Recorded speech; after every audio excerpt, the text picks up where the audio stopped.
აღმოაჩინა ესეთი ამერიკის შეერთებულმა შტატებმა კვლევების მიხედვით, სადაც ასე ვთქვათ, ადამიანი კოსმოსშიც კი მიუყვება დამსაქმებელს.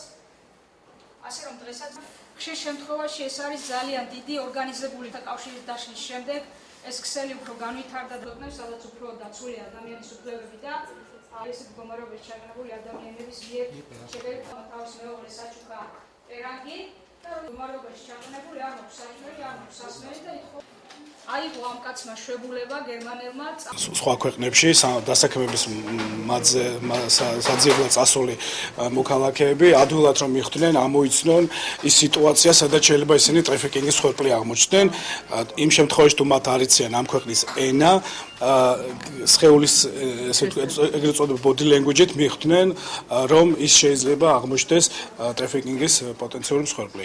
ან გარდა ამისა, თქვათ, რაღაც სპეციფიკური მოთხოვნები არსებობს, რასაც მას დაუყენებენ, უნდა მიხვდეს, რომ საფრთხე არსებობს იმის, რომ ის იყოს ტრაფიკინგის მსხვერპლი. აი ამის შესახებ არის ჩვენი დღევანდელი პროექტი. ანუ აჭარა ხდება ორმხრივი მიმართულებით ტრაფიკინგის მსხვერპლთან, როგორც ასე ვთქვათ, გამგზავნი, ანუ თურქეთში ძალიან ბევრი აჭარის მაცხოვრებელი ზოგადად რეგიონი სეზონურ სამუშაოზე მიმავალ პირთა ტრაფიკინგის ფაქტები, ყველაზე მეტად გამომჟღავნებულია თურქეთი ამ შემთხვევაში და მეორე მხრივ აჭარაში საკმაოდ დიდია უცხოელთა ან ზოგადად შეიძლება ადგილობრივი პირთა პროსტიტუციას ჩართვის ფაქტები, რაც რის უკანაც უმეტეს შემთხვევაში ტრაფიკინგი მოიაზრება. პროექტისთვის მომზადდა როგორც ქართულენოვანი ბროშურები, ისე არის უცხოენოვანი ბროშურები, რაც თავისთავად მოიაზრებს იმას, რომ რაც შეიძლება მეტი ინფორმაცია გავიდეს ამ თემასთან დაკავშირებით.